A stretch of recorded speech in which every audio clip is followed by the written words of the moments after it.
On va commencer en ligne. Est-ce que Samira est là? Bonjour Samira. Oui, oui, oui, je suis là. Enchanté. Samira Pousselière. Samira est professeure à Uniris Vet Agro Bio à l'Université de Nantes. Enchanté, bienvenue. Et Enchantée, merci. Samira va me présenter les intangibles de l'innovation sociale, valorisation des drèches de brasserie et dynamique de transition écologique et économique, une étude exploratoire. Samira, environ une quinzaine de minutes pour la présentation et 5 minutes pour la période de questions par la suite. C'est bon? D'accord, c'est parfait. Donc là, bonsoir ici. Il est 21h15 donc en France. Donc bonsoir à vous et bon après-midi. Euh, donc là, par rapport à la... Est-ce que les slides la passent? C'est bon? Oui, oui, Non, parfait. merci. Donc, par rapport au plan de la présentation, c'est une étude exploratoire et il n'est pas encore finalisé. Et donc là, l'objectif, c'est de vous présenter cette étude et les questionnements. Le cas théorique, je vais passer rapidement parce que j'aurai pas le temps de présenter en détail. Après, la méthodologie qui a été employée, les premiers résultats qu'on a et là, voilà, et conclure à la fin avec les perspectives. Donc, ce que je peux vous dire, c'est que cette communication, aujourd'hui, vise à analyser comment les ressources intangibles, c'est-à-dire les ressources donc, comme la confiance, la gouvernance dont on a parlé, la mutualisation et surtout donc, par rapport au cas dans l'agroalimentaire, l'ancrage territorial, soutiennent donc comment en fait ces ressources intangibles vont soutenir la structuration d'un écosystème d'innovation sociale autour de la valorisation des drèches de brasserie. Donc, on est bien évidemment dans le contexte d'économie circulaire. Et donc là, cette communication va s'appuyer sur une étude exploratoire territorialisée à Nantes, donc Nantes et Nantes Métropole, enrichie par un début de comparaison entre la France et le Québec, donc la région de Québec, pour proposer un outil, ce qu'on appelait l'outil d'aide à la décision multicritère, qui intègre une analyse de cycle de vie ainsi que des contraintes logistiques et de gouvernance. On va voir tout à l'heure que les contraintes logistiques dans ce type de produits ou de coproduits, ils sont très importantes. Donc là, aujourd'hui, je vais présenter que les premiers points, mais l'outil d'aide à la décision, je vous montrerai le début de cet outil, mais il n'est pas encore finalisé parce qu'on n'intègre pas complètement Samira, Oui, oui, je vous oui, entends. excuse-nous, on a des petits problèmes de connexion sur le réseau ETS. Oui, je suis Ah, désolé. Est-ce qu'on peut te refaire reprendre les 20 dernières secondes, s'il te plaît? On a des petits problèmes de connexion, on va essayer de régler ça en parallèle. ça vient de moi la connexion? Non? Non? Non, c'est de notre côté, c'est de notre côté. Excuse-nous. Non, non, je disais que cette étude exploratoire s'appuie sur voilà, une analyse territorialisé à Nantes, enrichie par un début en fait de comparaison entre le Québec et la France. Donc l'objectif, c'est de proposer un outil d'aide à la décision multicritère, mais cet outil d'aide à la décision n'est pas finalisé euh, parce qu'on n'est pas allé jusqu'au bout. Voilà globalement ce que j'ai disais donc tout à l'heure. Donc là, on sait bien donc là, les drèches, donc je pense que tout le monde sait, parce qu'on boit tous les bières, peut-être, voilà. Donc les drèches, c'est la partie en fait solide qui reste de la partie de brassage. Et la transformation écologique, économique ne repose pas, donc on l'avait vu hein, et on le voit dans la littérature, ne repose pas uniquement sur l'innovation technologique, mais sur la capacité des acteurs à coopérer, à négocier et à expérimenter. C'est ce qui a été montré en fait lors des différentes présentations cet après-midi. Et les drèches, c'est un coproduit qui est abondant, donc est riche en fibres et en protéines, parce qu'on consomme de plus en plus de bière au détriment de l'alcool, en tout cas là, les différentes enquêtes. Et donc ça, ces drèches-là, ils sont faiblement valorisés en dehors de l'alimentation animale. Donc, juste pour vous montrer là les différentes valorisations. Donc, ils sont faiblement valorisés en alimentation animale et leur circularité exige une coopération interorganisationnelle et de l'intermédiation sociale et une réduction des incertitudes technico-économiques. Pourquoi? Parce qu'on parle bien de diminuer les incertitudes technico-économiques parce que c'est des produits qui fermentent assez vite. Donc, c'est-à-dire en moins de 5 jours, et quand il y a avec l'augmentation de la température, c'est encore moins. Il y a une question aussi de conservation, parce qu'il faut les conserver en froid positif, et les microbrasseries, parfois, ils ont pas de frigo. Et aussi, il y a la capacité de stockage, donc il n'y a pas de place pour les garder. Et aussi, c'est la question, en fait, de ces brasseries qui sont disséminées dans l'ensemble du territoire. Donc, c'est pourquoi, là, la question, c'est donc, comme je disais tout à l'heure, il y a une transition, ne repose pas que sur la technologie. Il y a une nécessité donc de coopération interorganisationnelle, justement pour trouver une valorisation assez coproduit. Euh, Par rapport à la partie en fait théorique, donc j'ai juste résumé, donc j'ai enlevé les 3 slides, mais je peux en revenir. C'est de la question des intangibles comme un levier invisible de l'innovation sociale circulaire.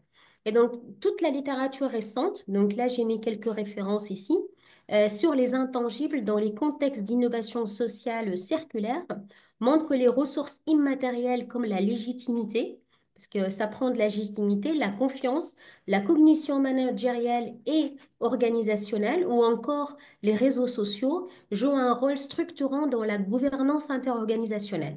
Et donc, pourquoi je parle aussi des réseaux sociaux? C'est les réseaux à la fois, le réseau, il est très, très important. Il doit être ancré dans son territoire. Donc, on le voit bien que certains auteurs qui parlent, qui soulignent l'importance stratégique des actifs et intangibles dans les modèles d'affaires circulaires. Là, c'est une littérature qui monte. Et il y a aussi toutes les dynamiques d'innovation sociale qui s'appuient sur le capital relationnel et les capacités d'adaptation collective. Donc, après, pour résumer, parce que j'ai pas mis cette partie-là, c'est que les modèles intégratifs, donc notre cadre théorique, on s'est basé sur 3 dimensions. Il y a les intangibles, qu'on a mobilisés, confiance, temporalité, coopération et légitimité. Il y a aussi les processus de gouvernance collaborative, la co-construction, parce qu'on le voit bien dans ces projets de territoire, il faut qu'il y ait de la co-construction, la coordination plus l'intermédiation. Il y a aussi de l'impact territorial qui est très important, notamment sur la transformation socio-écologique et de l'innovation systémique.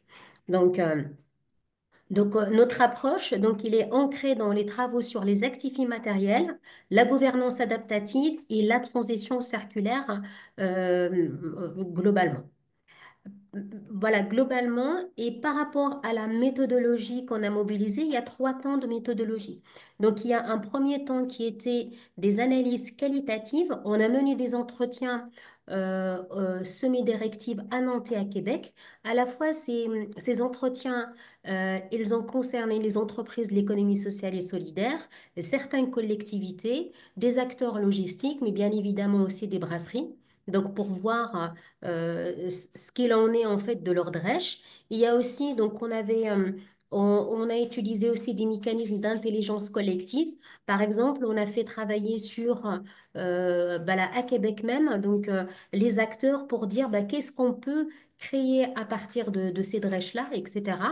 On avait, donc c'est juste à titre d'exemple, voilà le collecte des données à la fois sur le Québec, ici, donc à gauche de mon écran, et aussi en France. Donc, on s'est localisé.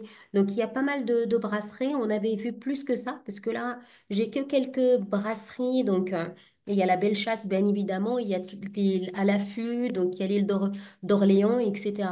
Et j'ai pas mis ici donc les autres acteurs en dehors des brasseries qu'on avait vues. Donc là, c'est la partie qualitative parce qu'il y avait des entretiens semi-directifs. Donc on en a fait globalement entre le Québec et la France une centaine avec l'ensemble des acteurs globalement. On avait fait à partir de ces enquêtes de cet entretien semi-directive, plus rassembler des données, des scénarios en fait de valorisation. Je rentre pas dans les détails sur la question d'ACV. Ce qui a été en fait la question qui se posait, est-ce que les drèches, ils ont la même composition physico-chimique en France et à Québec? Et la question, quand il y a eu des analyses avec des collègues en fait en génie alimentaire, sur les drèches, ben, on avait trouvé en fait, les différences n'étaient pas significatives.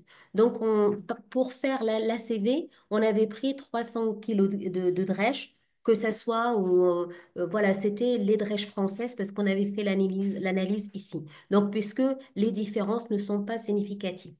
Après, au niveau français, chose qu'on n'a pas fait encore au niveau québécois, parce qu'on n'a pas, voilà, j'ai pas eu le temps ni le financement pour l'instant. Donc, on avait fait, je vous montre ici, à peu près 200. Donc, on a envoyé 2500 un questionnaire quantitatif cette fois aux brasseries françaises. Donc, on a ciblé l'ensemble des brasseries françaises. On a obtenu donc 284 14 répondants. Ben, ça, c'est uniquement les questionnaires complets. Et sur ça, on avait fait une analyse globale et on s'est concentré sur un échantillon, puisque ce qui nous intéresse, c'est l'aspect territorial. On s'est concentré sur Nantes Métropole. Et là, comme vous le voyez, les deux graphiques qu'on avait construits, donc on avait ciblé la zone urbaine et la zone périurbaine pour voir en fait les valorisations des drèches, comment ils se comportent. Donc, voilà les analyses, ce qui a été fait au niveau de méthodologie. Après, on a mis en place une analyse multicritère des scénarios de valorisation en croisant à la fois la viabilité économique, l'impact environnemental via la CV, plus la faisabilité logistique. Après, ce qu'il en ressort, désolé, voilà. Les premiers résultats, voilà, rapidement, c'est que c'est les résultats majeurs, hein, donc c'est des premiers résultats. Donc c'est à prendre parce il faut quand même qu'on pousse encore l'analyse et l'enquête quantitative, on ne l'a pas faite encore à Québec. Donc c'est que au niveau, le volet multicritère, on avait vu qu'il y a une nécessité de concilier performance environnementale et acceptabilité sociale. Et on avait vu en fait que les scénarios performants sur un axe sont faibles sur un autre. C'est-à-dire, et on a déduit que les intangibles jouent un rôle catalyseur pour générer des dynamiques de transformation écologique et économique. Donc ça, c'est la première analyse. D'un point de vue organisationnel, on a vu il y a l'absence d'acteurs pivots qui ralentit aussi les coopérations, parce que comme les brasseries et les acteurs sont éclatés sur le territoire, et quand il n'y a pas un leadership, donc il y a pas, donc en fait, la rapidité, donc c'est-à-dire dans dans le temps, donc c'est difficile en fait de consolider, de construire tout de suite cette coopération. Donc ça prend de temps. Et donc là, l'intangibilité, donc là, que ça soit, donc on a mesuré les trois, confiance, l'interconnaissance et la temporalité, elle est très décisive, comme on l'avait dit, pour assurer cette coopération.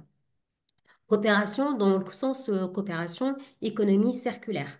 D'un point de vue territorial, moi j'aurais pensé, c'est un fait donc contre-intuitif pour moi, c'est qu'à Nantes, il y a un réseau d'économie sociale qui est très actif, mais des filières qui sont éclatées. Quand je parle des filières, c'est les filières de valorisation autour du coproduit de la drèche. Et au Québec, ce qu'on a constaté, c'est que après analyse, c'est que la structuration institutionnelle, elle est beaucoup plus solide, mais il y a moins d'innovation citoyenne. Et là, pour moi, j'aurais pensé qu'il y a le contraire. Et d'un point de vue de gouvernance, il y a la nécessité d'un tiers, ce qu'on appelait intermédiateur, pour structurer les chaînes de valeur, à la fois la coopérative transformation ou régime municipal, par exemple sur le cas de Montréal, avec la COP Boomerang, qui joue ce rôle pivot pour aller collecter de la drèche et aller aussi la transformer. Et donc là, c'est un rôle clé de cette gouvernance en fait partagée. Donc globalement, c'est que donc, c'est les premiers résultats, on l'avait dit. Ce qu'on ressent, c'est qu'il y a une dynamique sociale, mobilisation des acteurs, donc intermédiation, mutualisation, sont essentielles pour contourner les contraintes économico-logistiques.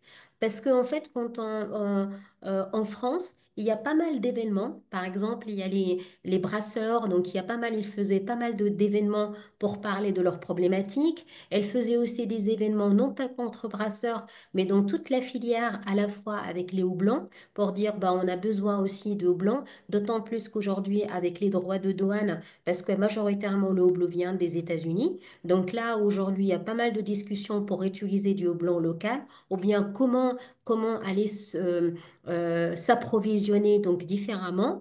Il y a aussi des discussions, bah, qu'est-ce qu'on fait de nos drèches? Parce que juste pour l'anecdote, parce que nous, on avait commencé à travailler sur ce sujet-là, c'est la Chambre de l'agriculture en France qui nous a demandé, eh ben tiens, il y a des microbrasseries qui se construisent autour de Nantes, il y a à Nantes même d'un point de vue urbain, et ils nous interrogent, ils disent, ben, qu'est-ce qu'on va faire de nos drèches? C'est impossible, il n'y a pas d'agriculteur à proximité, on ne peut pas le donner, et on n'a plus le droit de la jeter dans les déchetteries. Donc, qu'est-ce qu'on peut faire de cette biomasse? Et donc, c'est là où ça commence un peu les discussions dans le territoire, ben, comment peut-on faire pour gérer ces parties-là. Par rapport à l'outil d'aide à la décision, c'est juste pour vous montrer l'exemple qu'on avait démarré, mais qui n'est pas parfait parce que il n'inclut pas l'ensemble des contraintes, même l'ensemble des aspects théoriques que j'ai mentionnés tout à l'heure. Donc là, on avait commencé, c'est un outil évolutif et qui est en fait parce que les politiques publiques au niveau de Nantes, ils nous ont demandé un outil d'aide à la décision pour orienter en fait ces coproduits vers des filières différentes. Parce qu'autour de nous, il y a des champignonnaires, il y a par exemple, il y a aussi quelques agriculteurs, etc. Mais il y a aussi une filière qu'on n'a pas vue au début, mais c'est la filière des matériaux biosourcés. Donc, c'est-à-dire, au lieu d'utiliser du bois, on peut utiliser d'autres choses. C'est Donc, possible. Ah, Samira. oui. OK, il resterait juste une petite minute pour conclure si c'est possible. Voilà, ça marche. Donc, j'arrive à mes remarques voilà, de conclusion. Donc, par rapport à cette contribution, donc, illustre concrètement comment les ressources immatérielles, que ce soit le réseau, le savoir-faire, le dispositif collaboratif, donc ils peuvent être mobilisés pour dépasser les freins de la circularité. Aussi, donc, ça prend aussi des relations et connaissances mutuelles, qui sont les dynamiques humaines, sont le moteur du changement. Après, par rapport à la dernière, l'avant-dernière, les avant-dernières slides, c'est que la circulaire ne se décrète pas, elle se construit au sein d'un territoire. Et, hum, et, euh, et les drèches ne sont pas un simple résidu, elles sont un prétexte à l'organisation collective, parce qu'il y a d'autres problématiques qui ont émergé. Et pour vous montrer, parce que c'est plus intéressant quand même de vous montrer les initiatives. Donc, par exemple, quand on avait démarré ce projet-là, ces initiatives n'existaient pas.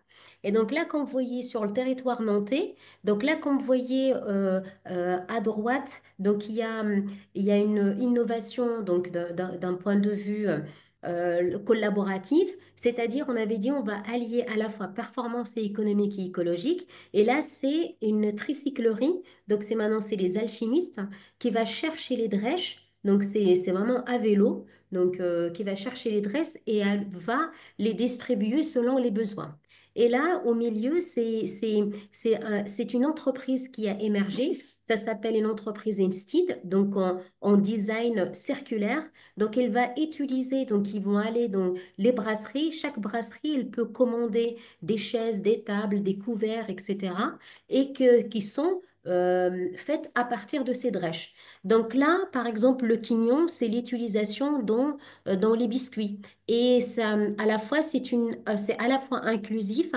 Pourquoi? Parce qu'on fait, avec la collaboration avec HTS, on fait donc travailler aussi des personnels qui sont pas à mobilité, mais qui ont une déficience mentale. Donc voilà, donc ça c'est... Et après là, c'est les écocotes qui sont selon la coloration, par exemple celui qui est le plus foncé, où il y a plus le taux de drèche qui est le plus important. Donc voyez. Et sur le territoire Québec, il y a le boomerang, donc c'est l'exemple type qui récupère les drèches, qui se ressemblent dans leur composition et qui va en faire plusieurs choses. Et après, il y a aussi sur le territoire, il y a la mobilisation landoise autour de la valorisation des drèches. Et donc là, c'est des acteurs sur le territoire lanaudière, pardon, bah, pour mobiliser tout un collectif et dire on a 18 microbrasseries, ça prend à peu près 9 000 tonnes de drèches à valoriser annuellement. Et donc là, à la fois, donc l'ensemble des filières qui sont présentes sur le territoire. Donc, Ouais. voilà. Merci beaucoup. Merci à vous.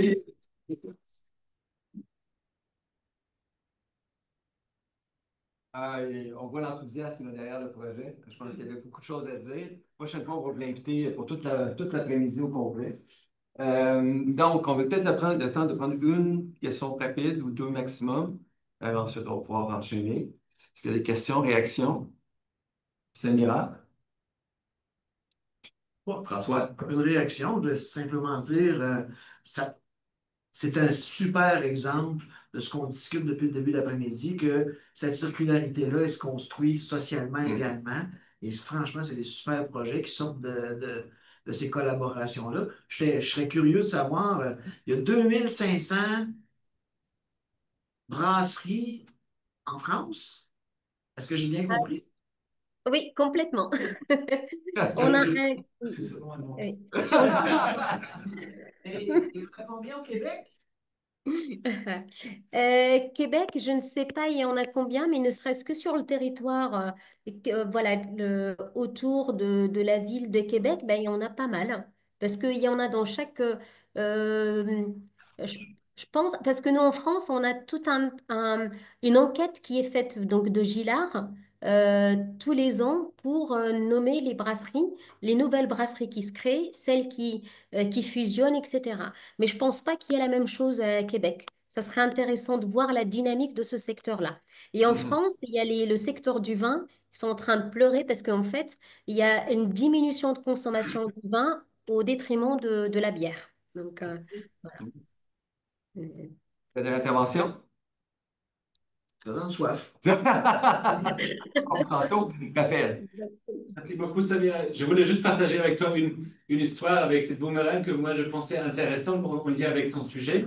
Je sais, quand ils ont commencé, ils ont eu l'idée de créer une coop de solidarité parce qu'ils pensaient que, évidemment, ils disaient toutes les brasseries elles veulent devenir membres de leur collectif parce que c'est une chaîne de valeur. Mhm. Mais ce n'était pas du tout le cas. Les microbrasseries ont dit non, on veut juste donner notre brèche et vous faites quelque Ben, chose. Donc c'est devenu une coop de travailleurs parce ouais. qu'apparemment, juste le fait que c'est une coop, selon eux, je ne sais pas si c'est vrai, ça c'était assez de confiance pour dire on va participer, mais on ne veut pas trop s'impliquer non plus.